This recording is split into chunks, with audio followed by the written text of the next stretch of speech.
안녕하세요. 저는 평소 사연을 즐겨 듣는 30대 후반 여자입니다. 몇 번이고 썼다 지웠다 하며 고민하다 큰 마음 먹고 사연을 보내봅니다. 저는 만삭의 몸으로 남편이라는 놈과 이혼하게 되었는데요.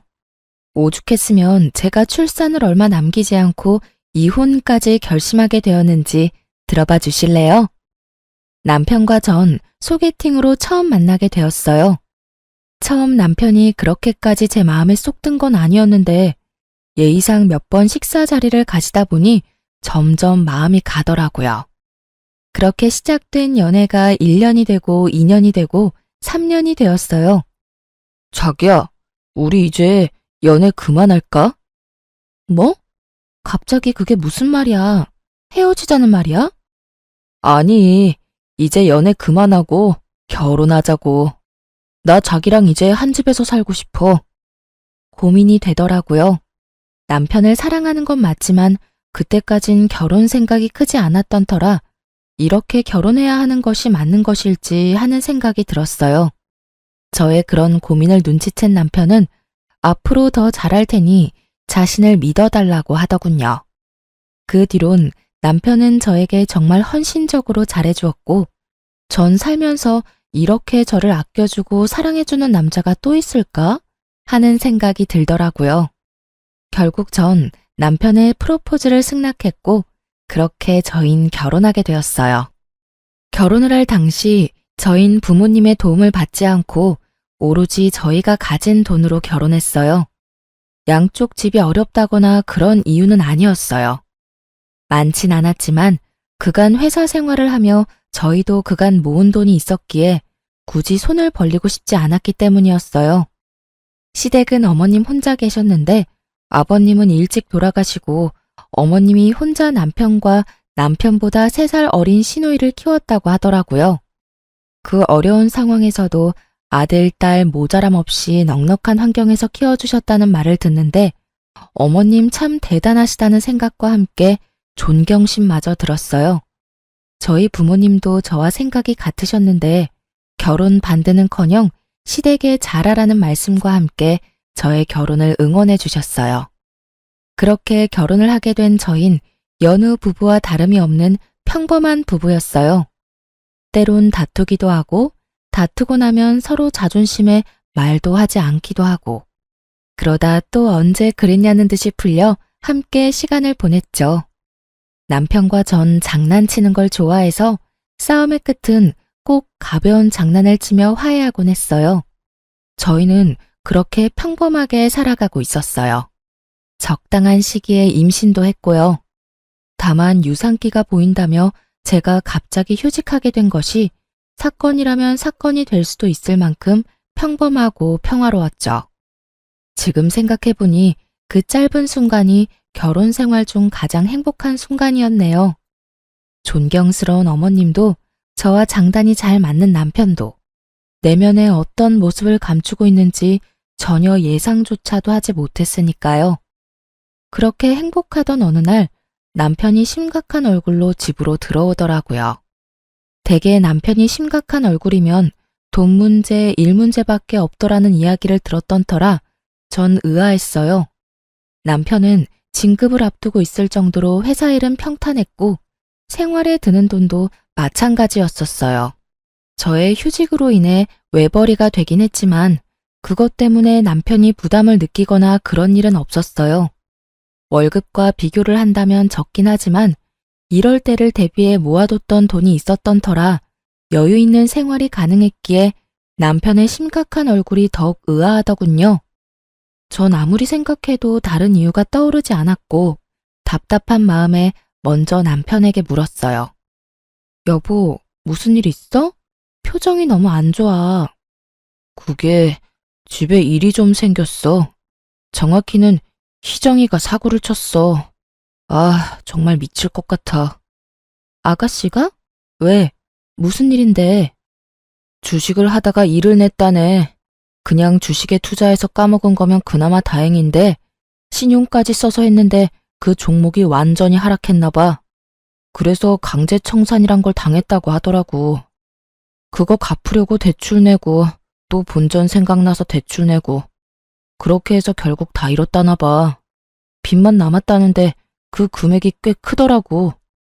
남편의 표정이 어두웠던 이유는 다름 아닌 남편의 동생 신우이 때문이었어요. 그때 당시 주식에 대해선 전혀 알지 못하는 저도 주식시장이 좋지 않다는 것 정도는 알고 있었는데 하필 이럴 때 왜 주식을 한 것인지 저로서는 이해가 되지 않았어요. 거기다 신용까지 썼다니 탄식이 나오더군요. 인터넷에서 주식 신용 써서 깡통 찼다는 사람을 보며 혀끝을 차곤 했었는데 그런 사람이 먼 곳에 있는 것이 아니더라고요. 뭐? 주식? 그러면 요즘 아가씨가 한다는 공부가 주식 공부였던 거야? 아, 정말 미치겠다. 그래서 빚이 총 얼만데? 2억. 뭐? 2억? 2천만 원도 아니고 2억. 2억. 아, 진짜 어떻게 해야 할지 모르겠어. 이자도 한두 푼도 아니고. 그렇다고 해서 젊은 애 신용불량자 만들어서 인생 망치게 할 수도 없고 말이야. 간도 크다 했어. 어떻게 그 큰 돈을 날릴 수가 있는지. 아. 남편은 연신 한숨만 내쉬었고 저도 고민이 깊어졌죠. 제가 알기론 어머님도 하시던 일을 다 접으시고 그간 모아두셨던 돈으로 생활하시던 터라 상황이 좋지 않은 것으로 알고 있었기에 해결 방안도 없다는 사실을 잘 알고 있었기 때문이에요. 그렇다고 저희에게도 그 큰 돈이 있을 리가 없었고 저희가 대출을 내서 아가씨의 대출을 막아주는 건 더 말도 안 되는 것이기에 정말 도저히 방법이 보이지 않더군요. 집안엔 한숨만이 가득했고 누구도 섣불리 말을 꺼내지 못하고 있을 때였죠. 오늘 장인어른 생신이잖아. 일단 가자. 지금 출발해도 늦어. 아니야. 당신은 오늘 그냥 집에 있어. 나 혼자 다녀올게. 에이, 그런 게 어디 있어. 아무리 상황이 이래도 장인어른 생신인데. 가서 얼굴 뵙고 축하해드려야지. 얼른 가자. 저의 만류에도 남편은 기어코 저를 따라 나서더군요. 참 고마웠어요. 만약 입장을 바꿔 저였다면 어머님의 생신을 챙겨드릴 정신 따윈 없었을 것 같았으니까요. 그렇게 남편은 친정에 함께 갔고 아무렇지 않은 척하려고 노력하는 것 같았지만 부모님의 눈을 속일 순 없었어요. 언뜻 보이는 남편의 어두운 표정을 보신 부모님은 식사 자리가 끝나자 기다렸다는 듯 물으시더라고요. 박서방, 무슨 일이 있어? 표정이 영 안 좋은데. 네? 아닙니다, 장인어른. 일은 무슨요. 요즘 회사 일이 바빠서 조금 피곤한 것 빼곤 아무 일 없습니다. 거짓말할 생각하지 말게. 부모가 되어보면 다 보인다네. 내 자식이 무슨 일이 있구나. 고민이 깊구나. 이런 건 그냥 다 보인다고. 오늘 자네가 들어오는데 무슨 일이 있구나 싶었으니 숨길 생각 말고 말해보게. 다 알고 있다는 듯 추궁 아닌 추궁하는 아빠에게 더 이상의 거짓말은 소용없는 짓이었고 남편 역시 그렇게 느꼈는지 사실대로 털어놓더군요. 그게 사실은 집에 일이 좀 생겼습니다. 동생이 주식을 하다가 빚을 많이 내게 됐다는 사실을 알게 돼서. 죄송합니다, 장인어른. 좋은 날인데 표정 관리 하나 잘 못하고. 아, 그런 일이 있었구먼. 그래서 빚이 얼마나 되길래 자네 안색이 이렇게나 좋지 않은 게야? 그게 2억 정도 된다고 합니다. 생각보다 큰 금액이긴 하군. 자네 걱정이 많았겠어. 괜찮습니다, 장인어른. 어떻게 해서든 해결해 볼 테니 걱정하지 마십시오. 아빠도 적잖게 놀란 눈치더군요. 왜 안 그렇겠어요? 2억이 누구 집 개 이름도 아니고 20대 아가씨가 그렇게 큰 돈을 주식으로 날렸다는데 놀라시는 게 당연했죠. 그렇게 한참을 고민에 빠져 계시던 아빠는 방으로 들어가시더니 종이와 펜을 들고 다시 저희 앞에 앉으시더라고요. 일단 돈은 내가 마련해 줄 테니 급한 불부터 끄세. 아닙니다. 금액이 너무 크기도 하고 제가 무슨 염치로. 제가 알아서 해보겠습니다. 말씀만으로도 너무 감사합니다, 장인어른. 자네 말대로 그 큰 금액을 자네가 무슨 수로 마련한단 말인가? 이럴 땐 그냥 감사합니다 하고 받는 걸세. 염치가 밥 먹여준다나? 돈이라도 만들어준다나? 그런 건 일단 급한 불부터 끄고 생각하는 걸세. 그리고 그냥 준다는 거 아니네. 여기 이 종이에 차용증 쓰게. 달마다 조금씩 갚아 나가게. 그게 그래도 제가 염치가 너무 없습니다. 얼른 적게. 늙으니 팔 떨어지겠네. 장인어른, 너무 감사합니다. 정말 감사합니다. 정말 이 은혜 잊지 않겠습니다. 마음고생이 심했는지 남편은 울더라고요. 이건 아니라는 생각도 들긴 했지만 차용증도 이미 썼고 재빠른 아빠가 이미 입금도 완료했던 상황이었기에 제가 나서서 뭘 어떻게 할 수 없는 상황이더군요. 상황도 그랬지만 재차 감사하다며 우는 남편을 보니 안쓰럽기도 해 괜히 입대지 말고 남편을 믿어보기로 했어요. 남편은 제 걱정과는 달리 성실히 변제를 해나가더군요. 저에게도 더 잘해주고요. 주말엔 꼭 저를 데리고 친정으로 가 시간을 보내주고 임산부의 특권인 새벽에 뜬금없는 음식 찾기도 마음껏 누리게 해주었어요. 여보, 왜 그러고 있어? 그게 나 냉면이 너무 먹고 싶어. 그 냉면 안에 들어있는 무절임 김치를 너무 먹고 싶어. 그거에 갈비 싸 먹으면 너무 맛있을 것 같아. 어이구, 그런 거면 진작 날 깨웠어야지. 당신 내일 출근도 해야 하는데 어떻게 깨워? 그래도 깨워. 괜찮아. 임신했을 때 먹고 싶은 거 못 먹으면 미운아가 나온다고 그러더라. 그러니까 먹고 싶은 거 있으면 내가 밤 꼴딱 새우고 겨우 눈 붙인 상황이라도 무조건 깨워. 알겠지? 고마워. 그러면서 밝게 웃는 얼굴로 냉면과 갈비를 구하러 나가는 남편의 뒷모습을 보는데 눈물이 다 날 정도로 참 행복하더군요. 마음 편히 잘 먹고 잘 지낸 덕에 아기는 저의 뱃속에서 무럭무럭 잘 자라주었고 안정기를 지나 만삭이 되었어요. 그렇게 5개월이 지났고 전 출산을 앞두고 있었습니다. 출산 경험이 있으신 분들이면 다들 아시다시피 그맘때쯤엔 다들 출산 가방을 몇 번씩 쌌다가 풀었다가 하시잖아요. 저도 마찬가지였어요. 여기저기 검색을 해보고 필요하다 싶은 물건을 고르고 골라 가방을 싸고 있었죠. 현관문 열리는 소리에 시계를 보니 벌써 남편 퇴근 시간이 되었더라고요.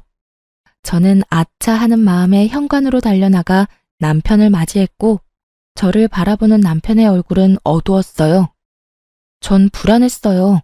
남편의 표정이. 딱 아가씨가 돈 사고를 쳤을 때와 똑같았기 때문이었죠. 전 불안감을 애써 감추며 남편에게 물었어요. 여보, 또 무슨 일 있는 거지? 아, 정말 미치겠다. 긴 한숨을 내쉬던 남편은 아무런 기력도 남아있지 않는 듯 소파에 기어가듯 걸어가 몸을 기대더군요. 이거 진짜 큰일이구나 싶더군요. 심상치 않은 일이 또 일어났음을 직감적으로 느낄 수가 있었어요. 전 남편의 입으로 나올 말이 겁이 나 차마 아무 말도 하지 못하고 있었고 상황이 답답한지 남편이 먼저 입을 떼더라고요. 아, 희정이가 이번엔 비트코인을 했대. 주식도 중독성이 강하다고 하더니 결국 또 사고를 쳤어. 애초에 그 2억을 해주면 안 되는 거였나 봐. 한번 갚아줬더니 애가 그래도 된다고 생각하는 걸까? 아님 돈이 돈 같지 않게 느껴지는 걸까? 아, 내 핏줄이지만 이해가 안 된다 정말. 기가 막히더군요. 그 큰 돈을 해결해준 지 1년도 되지 않았는데 또 똑같은 짓으로 빚을 졌다니. 염치가 없어도 어쩜 그렇게도 없을 수가 없는지. 그래도 남편의 가족이니 남편 앞에선 심한 욕도 하지 못하고 답답해서 미칠 지경이더라고요. 전 끓어오르는 화를 겨우 누른 채 물었어요. 그래서 이번엔 또 얼만데? 또 억 단위야? 아니, 다행이라고 하기도 뭐하지만 억 단위는 아니더라고. 그게 5천만 원 정도 된다고 하더라. 5천만 원이나 돼?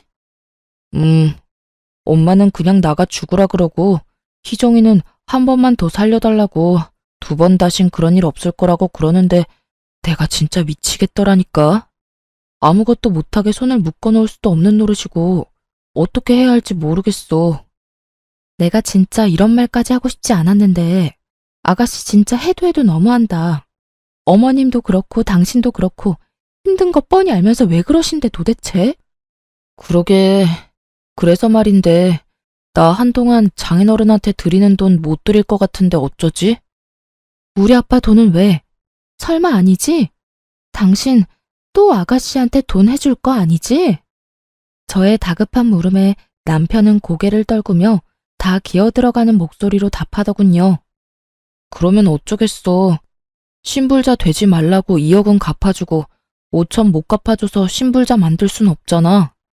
일단 일부분 먼저 갚아주고 나머지는 달마다 되는 대로 해결해 주려고. 이쯤 되니 도저히 참을 수가 없더라고요. 동생이 진 빚 때문에 처가에 돈을 빌려놓고선 또 동생이 진 빚 때문에 처가 돈을 한동안 못 갚겠다니요. 이 무슨 말도 안 되는 상황인가요? 그리고 오빠가 무슨 동네 호구도 아니고 동생이 사고 칠 때마다 도와주면 저와 아기는 어떻게 하나요? 전 입에 개거품을 물 기세로 남편에게 따져 물었어요. 당신 진짜 미쳤어? 우리도 이제 곧 새 가족이 생기는데 아가씨 도와줄 돈이 어디 있어? 그리고 아가씨 도와준다고 아빠한테 빌린 돈을 안 갚는다는 게 말이 돼? 안 갚는다는 게 아니라 한동안은 못 드리겠지만 급한 돈만 마무리되고 나면 다시 갚아 나갈 거야.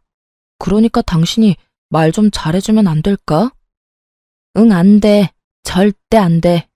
아가씨를 돕든 어머니를 돕든 그건 당신 마음이지만 무슨 일이 있어도 우리 아빠 돈은 빼먹지 말고 갚아.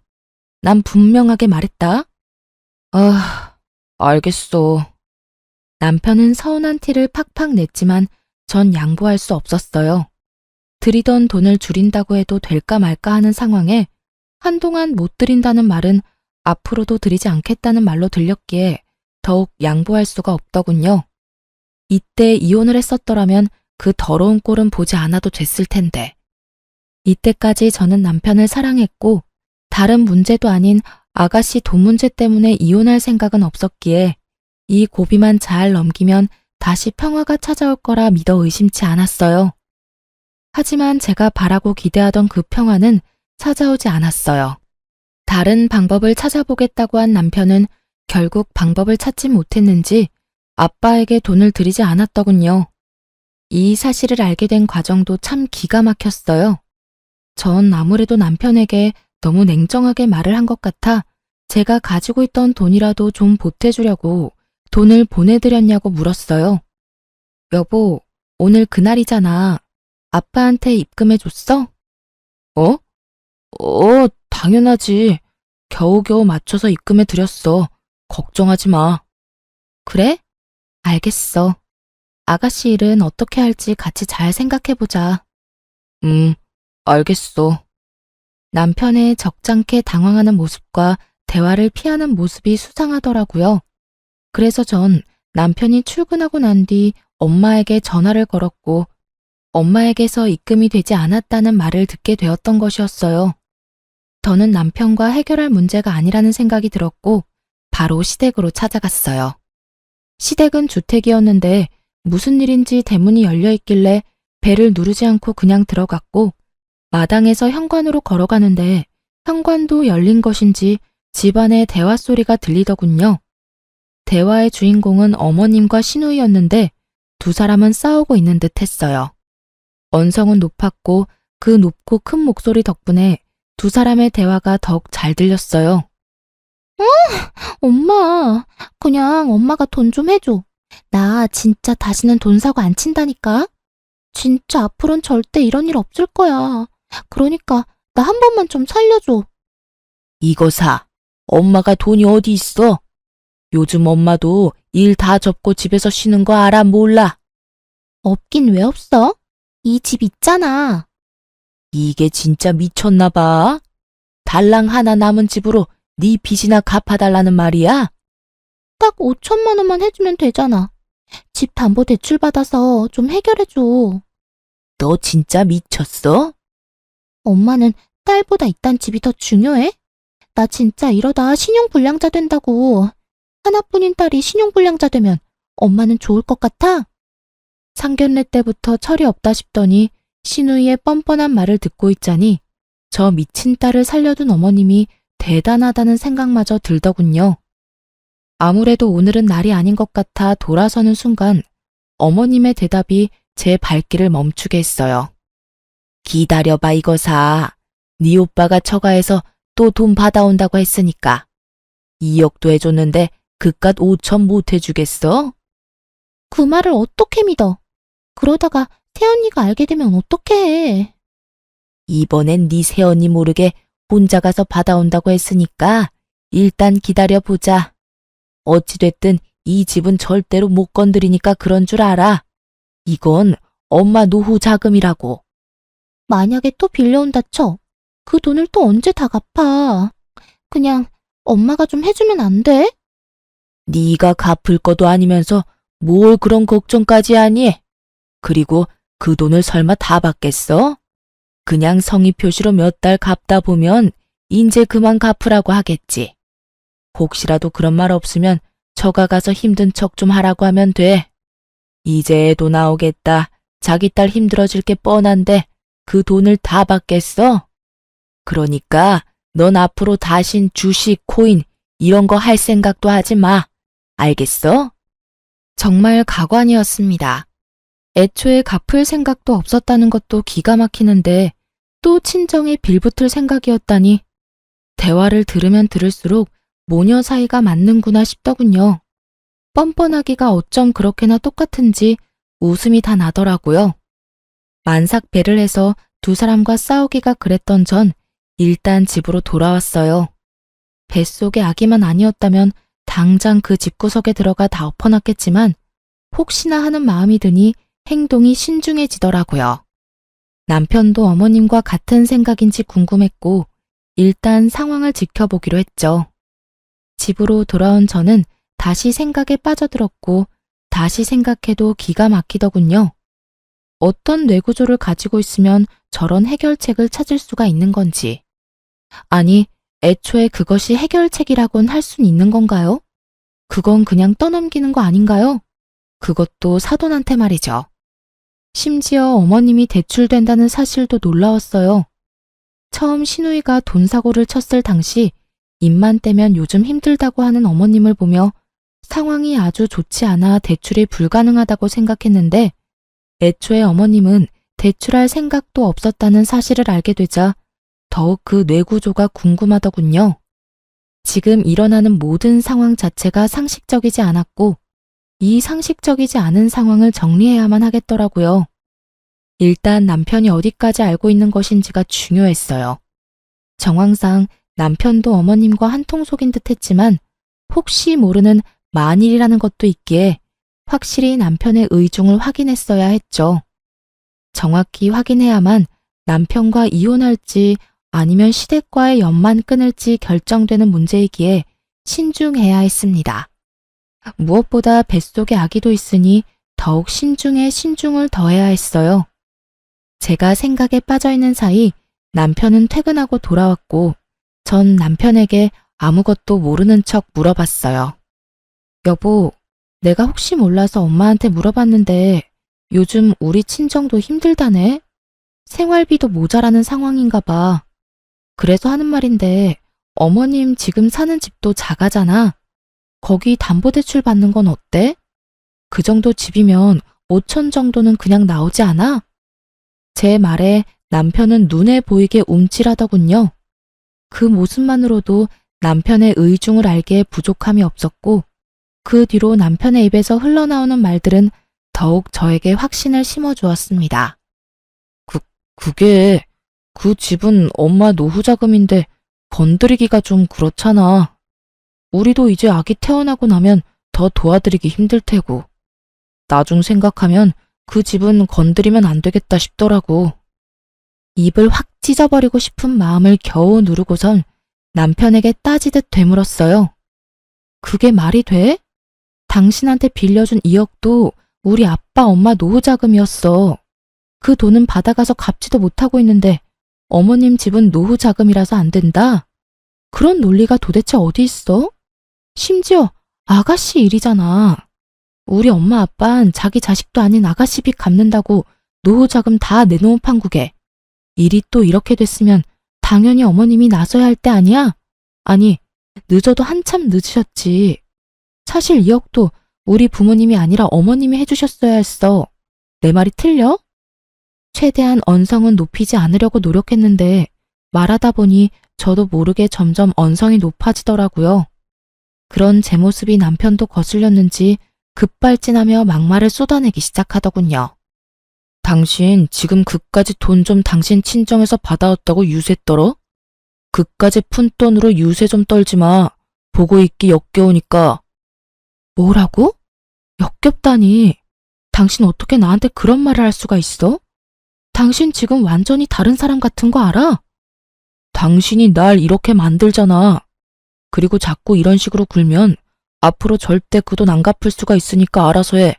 알겠어? 당신 진짜 웃긴다. 돈 빌려갈 땐 고맙다고 눈물까지 흘리면서 그 은혜 잊지 않는다고 하더니 이게 은혜 잊지 않겠다던 사람이 할 태도야? 돈을 안 갚는다고? 그걸 지금 말이라고 해? 그럼 말이지 방귀야? 임신했다고 오냐오냐 했더니 남편 무서운 줄 모르고 뭐? 논리? 어디서 논리를 운운하고 있어? 급발진해서 저보다도 더 언성을 높여대던 남편은 가쁜 숨을 한 차례 고르더니 더욱 충격적인 말을 하더군요. 당신 배불러서 이혼당하고 싶지 않으면 알아서 잘해. 무슨 말인지 알지? 이번에도 친정에서 5천만 원 받아오란 이 말이야. 생활비가 없든 노후 자금이 없든 난 모르겠고 무슨 일이 있어도 5천 만들어서 가지고 와. 알겠어? 그러게 좋게 대해줄 때 알아서 길 것이지 꼭 사람을 나쁘게 만들고 있어. 멍하더군요. 제가 들은 말이 진짜 현실이 맞는 것인지, 이 말들이 진짜 내 남편의 입에서 나온 말이 맞는 것인지, 한참을 멍하게 그 자리에 서 있었고 정신을 차려보니 남편 놈은 거실 욕실에서 씻고 있더라고요. 참 가당치도 않았어요. 시댁 인간들이 그따위 내구조를 가지고 있을 때 알아봤어야 했는데 남편 놈도 그 인간들이 별반 다르지 않은 인간이더라고요. 하긴 그 핏줄이 어디 가겠어요? 그 와중에 입고 출근했던 양복은 욕실 앞에 뱀 허물과 다름이 없는 꼴로 벗어났는데 전 저도 모르게 몸부터 움직여 그 양복을 집어들었어요. 치워야겠다는 이런 생각 따윈 없었는데 왜 그 양복을 집어든 것인지 아직도 모르겠지만 어찌되었든 전 양복 상의를 집어들었고 그 순간 상의 주머니에서 종이가 떨어지더라고요. 떨어진 종이는 다름 아닌 차용증이었어요. 분명 친정에 있어야 하는 차용증인데 왜 남편 옷에서 나오는 것인지 그 이유는 전화 한 통으로 가뿐히 알 수 있었어요. 여보세요? 딸, 이 시간에 웬일이야? 무슨 일 있어? 아니, 일은 없는데 물어볼 게 있어서 혹시 박서방 집에 들린 적 있어? 며칠 전에 내 음식 생각나서 왔다면서 점심시간에 왔더라고. 그래서 점심 한 끼 해서 먹였지.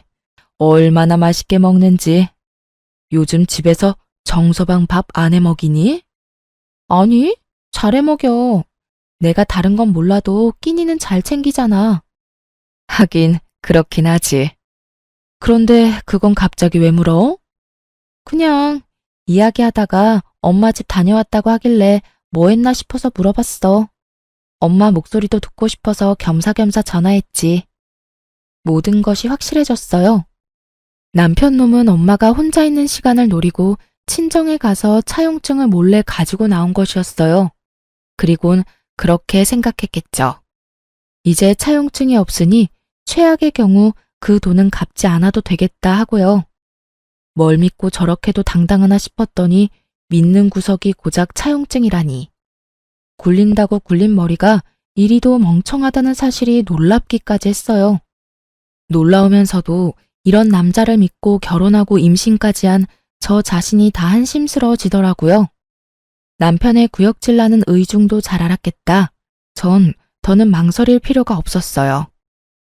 남편은 제가 만삭이고 곧 아기도 태어날 것이니 아기를 생각해 이혼은 할 수 없어 돈은 마련해 오겠지 하고 생각한 모양인데 절 몰라도 한참 몰랐네요. 전 태어날 아기를 위해서도 이 인간 같지도 않은 기생충 같은 놈과 살 생각이 전혀 없었어요. 그렇게 전 이혼을 위한 준비를 차곡차곡 해나갔습니다. 이혼 전문 변호사를 만나 상담도 하고 부모님께 이혼할 것이라는 말씀도 드렸어요. 처음에는 많이 놀라셨지만 충분히 상황을 설명해드리니 두 분 다 하루라도 빨리 이혼하라고 해주시며 아기는 걱정하지 말라는 말씀까지 해주시더라고요. 그렇게 모든 준비를 마친 전 남편 퇴근 시간에 맞춰 부모님께 집으로 와달라고 부탁을 드렸어요. 제가 모르는 남편의 또 다른 거친 모습이 있을 수도 있기에 혹시나 하는 마음으로 부탁을 드린 것이었죠. 부모님은 흔쾌히 집으로 오셨고 전 안방에서 조금만 계셔달라고 부탁을 드렸어요. 아빠가 화가 많이 난 상태였는데 제가 일단 조금만 기다려달라고 하니 애써 화를 누르셨어요. 그렇게 모든 준비는 끝났고 이제 남편 놈만 기다렸죠. 30분쯤 지났을까요? 아무것도 모르는 남편이 집으로 들어오더라고요. 신발을 벗고 거실에 들어서는 남편 앞을 막고 차용증을 내밀며 물었어요. 이게 왜 당신 손에 있어? 또 무얼 가지고 시비질이냐는 듯 잔뜩 찌푸린 남편의 표정은 순식간에 아연실색이 되더군요. 당신이 이걸 어떻게 이리 내놓지 못해? 말까지 더듬으며 당황하던 남편은 저에게서 차용증을 뺏어가더니 제가 보는 앞에서 찢어버리더라고요. 그 모습이 얼마나 천박한지 그 순간 내가 이런 남자를 왜 사랑했나 싶었어요. A4 용지의 차용증을 손톱 크기로 찢어버린 남편은 저에게 화를 내기 시작했습니다. 그야말로 아무 말 대잔치를 하는 남편을 보는데 정말 뻔뻔하기가 그지없더라고요. 내 옷 뒤졌어? 너 이거 범죄야. 너 이거 도둑질이라고 이 도둑년아. 지금 나보고 도둑년이라고 했어? 애초에 이게 네 손에 있는 것 자체가 이상한 일 아니야? 그래서 뭐 어쩌자고. 네가 뭘 알았든 니까짓게 할 수 있는 거라도 있어? 할 수 있는 거? 있지. 할 수 있는 게 한두 가지가 아닌데 그중 제일 급한 게 이거인 것 같네. 우리 이혼하자. 저의 이혼 통보에 남편은 가소롭다는 듯 저를 보며 비웃더라고요. 그런 남편을 보며 저 역시 비웃어 주었어요. 웃어? 지금 네가 웃을 때야? 잘 생각해, 이 멍청한 여자야. 네가 지금 네가 어떤 상황인지 잘 모르는 것 같은데 너 조금 있으면 출산해. 곧 내 자식을 낳아야 한다고. 그럼 어떻게 해야겠어? 어떻게 하긴 너 같은 놈이랑 이혼하고 혼자 순산하면 되지. 아니지. 지금 나랑 이혼하면 너만 손해야. 알겠어? 너 애 혼자 키울 자신 있어? 난 미리 말하는데 우리 이혼하면 애 키울 생각 없어. 그러니까 꼴에 자존심 부린다고 후회할 짓 하지 말고 내가 저번에 말했듯이 친정 가서 돈이나 받아와. 깔끔하게 5천만 원만 받아오면 내가 다 용서하고 너랑 다시 살아줄게. 물론 애한테 잘할 거야. 아무렴 내 핏줄인데 잘해야지. 남편의 말을 듣고 있는데 이놈의 따귀를 때려줘야 하나 머리채를 잡아야 하나 정말 오만 생각이 다 들더군요. 뱃속에 아기도 잊은 채 저놈을 어떻게 뜯어놔야 제 분이 풀릴까 하는 고민에 빠진 그때 제가 준비한 무대에 또 다른 주인공이 집으로 들어오더라고요. 그건 바로 어머님이었어요. 사연에 나오는 대부분의 시모가 그러하듯 어머님 역시 벨 따윈 누르지 않고 당당히 비밀번호를 누르고 들어오시더군요. 남들이 봤다면 어머님 집이라는 착각이 들 정도의 당당함에 참 어이가 없더라고요. 넌 임신한 게 유세구나. 이 시간에 어른을 오라가라. 말 한마디로 움직이게나 하고 말이다. 그래, 네 말대로 네 남편 퇴근 시간 맞춰서 내가 왔다. 무슨 할 말씩이나 있어서 이 시간에 오라고 한 게야? 어머님은 어른인 자신을 저희 집으로 오라고 한 것에 불만이 큰 듯 저를 매섭게 쏘아보며 말하더군요. 전 그런 어머님의 눈을 피하지 않고 대답해 드렸어요. 저 이 사람이랑 이혼하려고요. 이혼? 너 어디 아프니? 갑자기 무슨 이혼을 한단 말이야? 내가 아는 그 이혼 맞니? 네, 그 이혼 맞아요. 사실 제가 며칠 전에 어머님 댁에 갔다가 들어선 안 될 이야기를 좀 들었거든요. 너 이제 하다 몰래 남의 대화도 엿듣니? 정말 수준하고는. 그래, 말 나왔으니 드러나 보자. 무슨 이야기를 들었길래 이 밤중에 사람을 오라가라 했는지 말이나 해보려무나. 아, 그게요. 어머님이랑 아가씨가 나누는 대화였는데 제가 수준 낮게 굳이 엿듣지 않아도 어찌나 크게도 이야기하시는지 마당에서도 다 들리던데요. 그 돈 무서운 줄 모르는 아가씨는 어머님께 집 담보대출을 해서라도 돈 내놓으라고 난리였고, 어머님은 집은 절대 못 건드린다며 저희 친정에서 네 오빠가 돈 받아올 테니 기다리라고 하시더라고요. 제가 그 이야기를 듣는데 기가 막혀서 한참을 웃었지 뭐예요. 제가 여기 이 자리에서 분명하게 정리해 드릴 테니 잘 들으세요. 너도 잘 듣고. 전 절대 저희 친정에서 5천만 원은커녕 10원도 더 받아올 생각도 없을 뿐더러 앞전에 빌려드린 2억도 1원 한 푼 빼지 않고 다 받아낼 거예요. 아, 그리고 위자료까지 두둑하게 받아내고 이혼할 예정이니 미리 돈이나 준비해 두세요. 어머님 집 담보대출 지금 받으시면 되시겠네요. 제 말에 어머님은 목덜미를 잡고 어버버하고 있었고 악에 바친 남편놈이 노발대발 화를 내며 소리를 지르더군요. 2억? 차용증도 없는 마당에 네가 무슨 수로 돈을 받아내겠다는 거야? 증거 있어? 내가 2억 빌렸다는 증거 있냐고. 이쯤 되니 정말 이 인간들은 제정신이 아닌 것 같더라고요. 그냥 염치가 없는 정도를 넘어 정신과 치료가 필요해 보이는 수준이었어요. 돈과 엮이면 전혀 다른 사람이 되는 사람들이 있다더니 제 가까운 곳에 그것도 지금까진 가족인 사람이 그런 사람이었다니. 참 놀랍기도 하고 무섭기도 하더라고요. 거의 이성이 마비된 듯한 남편의 모습에 제가 흠칫하는 사이 모든 대화를 듣고 있던 아빠가 위험을 감지하셨는지 안방 문을 거칠게 열고 나오셨어요. 아빠는 그 어느 때보다 화가 나 계셨고 아빠를 발견한 남편은 사색이 되어버리더군요. 그랬겠죠. 저희 아빠 직업 군인을 오래 하시다 사회로 나오셔서 건설 쪽에서도 오래 계셨거든요. 직급이 꽤 높았음에도 불구하고 현장을 워낙 좋아하셔서 현장에서 몸을 많이 쓰셨던 터라 몸이 아직 군인 시절 몸 그대로였어요. 거기에다 성격도 불같은 면이 있으신 걸 누구보다 남편도 잘 알고 있었으니 잘못 걸렸다 싶었을 거예요. 이러한 아빠의 성정을 모르는 어머님은 떨고 있는 남편 대신 목소리를 높이기 시작하더군요. 사돈도 계셨군요. 잘 됐네요. 사돈, 글쎄 이 꼴을 보세요. 배는 저만큼 불러서는 사돈 딸 하는 짓거리 좀 보시라고요.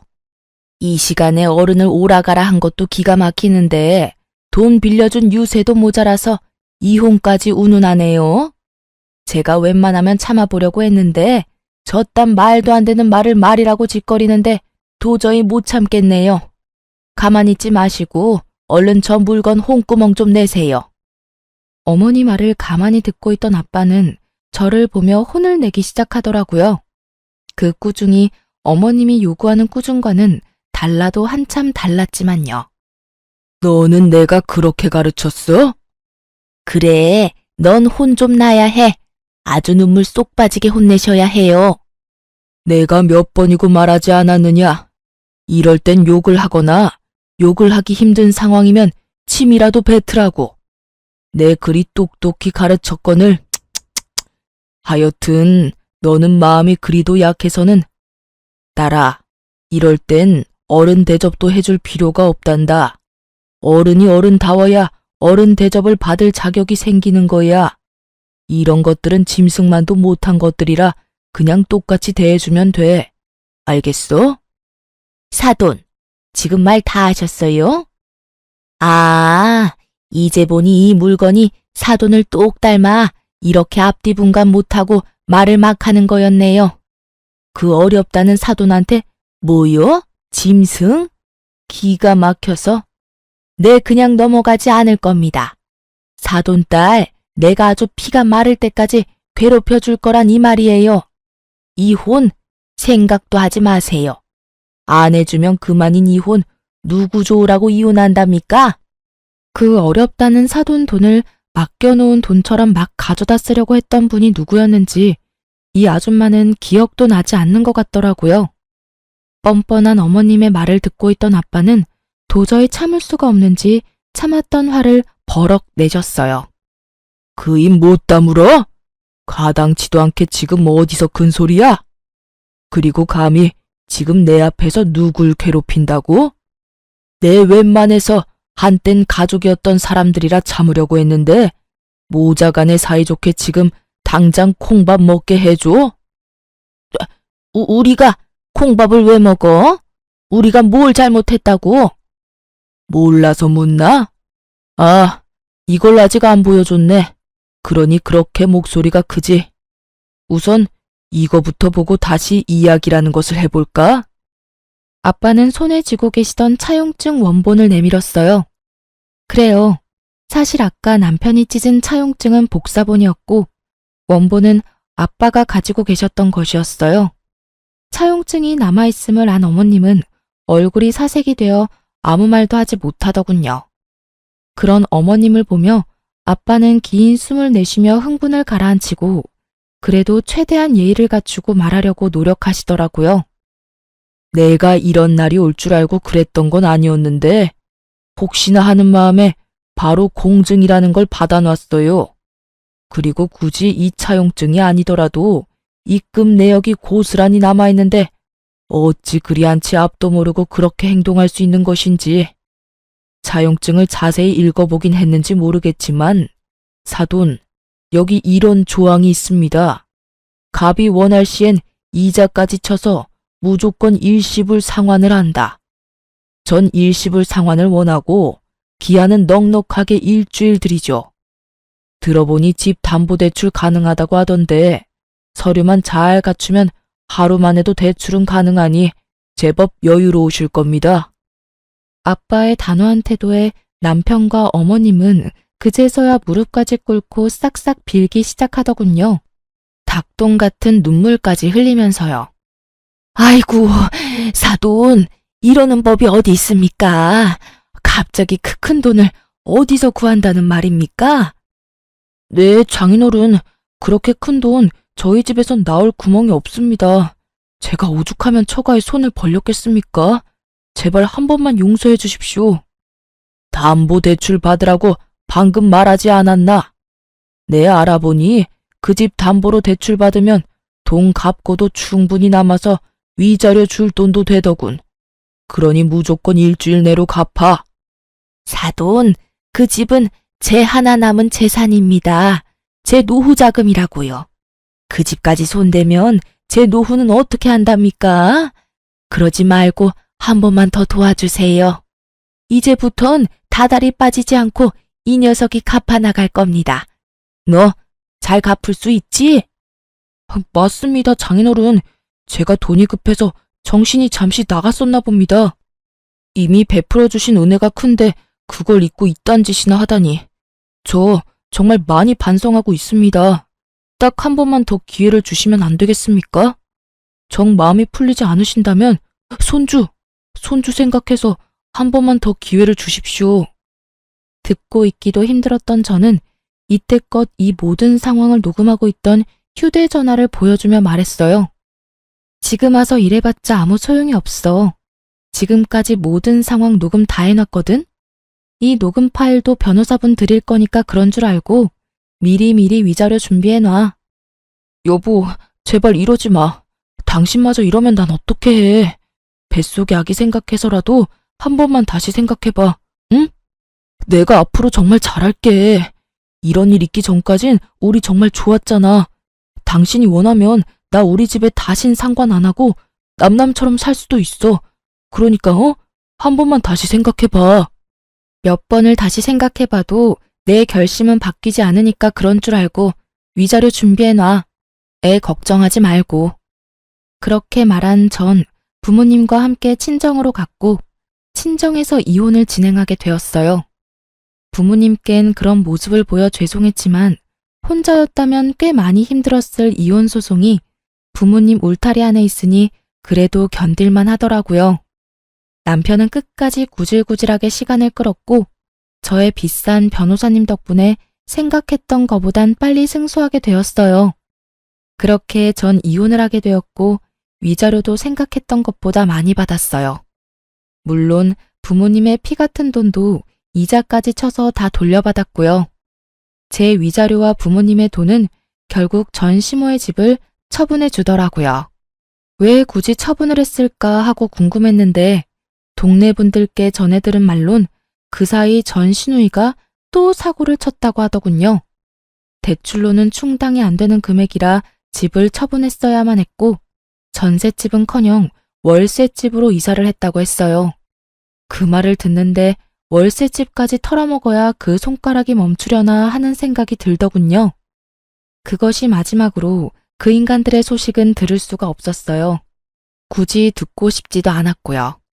이혼하고 난 뒤 2주일 정도 지났을 때 전 출산을 했어요. 정말 하늘이 노랗게 변한다고 하더니 전 노랗다 못해 하늘 볼 정신도 없더라고요. 아, 정말 이러다 큰일 나겠구나 하는 순간 아기가 세상 밖으로 나왔고 전 딸아이를 품에 안게 되었습니다. 그때 처음 든 생각이 다른 것도 아닌 엄마도 이렇게 힘들었을까? 였어요. 말로만 듣던 출산을 직접 하고 나니 정말 엄마가 대단하다는 생각밖에 들진 않더군요. 그렇게 제가 철이 들게 만들어준 딸은 4.5kg로 아주 건강한 딸이었고 자연분만을 한 저 자신을 뿌듯하게까지 느끼게 해주는 우량아였어요. 출산을 무사히 마친 전 친정에서 부모님과 함께 지내며 육아를 하고 있어요. 그 건강하던 딸은 어느새 3살이 되었고 젖살이 빠진 지금도 여전히 우량하답니다. 제 새끼라서 그런 것이 아니라 얼마나 귀여운지 동네 어르신들의 사랑을 한몸에 받으며 자라고 있어요. 전 요즘 복직을 준비하고 있습니다. 딸이 조금 크기도 했고 언제까지나 부모님께 신세를 지고 있을 순 없는 노릇이니까요. 새로운 직장을 찾아보던 중 전에 일하던 회사에서 복직하는 것이 어떻겠냐는 제안을 해주셨고 전 감사한 마음으로 받아들였죠. 오랜만에 하는 출근, 설레기도 하고 걱정도 되지만 오랫동안 자리를 비웠음에도 불구하고 두 팔 벌려 환영해준 회사를 위해 이 한 몸 바쳐보려고요. 사실 자신 있게 이혼을 하긴 했지만 걱정이 없었던 것도 아니었어요. 출산도 앞둔 것도 걱정이었지만 혼자 아기를 키운다는 것이 쉬운 문제는 아니었으니까요. 하지만 저의 가장 큰 걱정이었던 딸아이는 다행스럽게도 아직까진 밝고 사랑스럽게 자라주고 있어요. 그런 딸아이를 보며 괜한 걱정이었다는 생각도 드는 요즘이에요. 물론 저렇게 사랑스러운 아이가 조금 더 자라서 사춘기가 된다면 상황이 또 어떻게 달라질진 모르겠지만요. 하지만 전 자신이 있어요. 그 힘든 이혼도 해냈는데 그까짓 거 잘 헤쳐나갈 자신 있습니다. 이로써 길었던 제 사연도 끝입니다. 저의 긴 사연 들어주셔서 감사합니다, 여러분.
결혼에 대해선 따로 뭘 할 것이 없더라고요. 그저 동서의 짐을 빼서 집 앞에 내팽겨 쳐놨더니 쥐도 새도 모르게 가지고 갔다고 했어요. 전동서의 진짜 남편은 소송이 진행되며 회사의 모든 사실이 알려져 당연스럽게 회사에서 잘리게 되었고, 실력 좋은 변호사분이 합의는 절대 없다는 서방님의 의견을 적극 반영해 최선을 다해 사기죄 최대 형량을 받아내겠다고 하더군요. 이 어이없는 상황에서 더 어이없는 소식이 전해졌는데 그게 무엇인지 예상이 되시나요? 그건 바로 전 동서의 진짜 남편이었던 박대리가 그 없는 살림에 비싼 변호사를 선임해 모든 죄를 동서에게 덮어 씌우려고 했다지 뭐예요?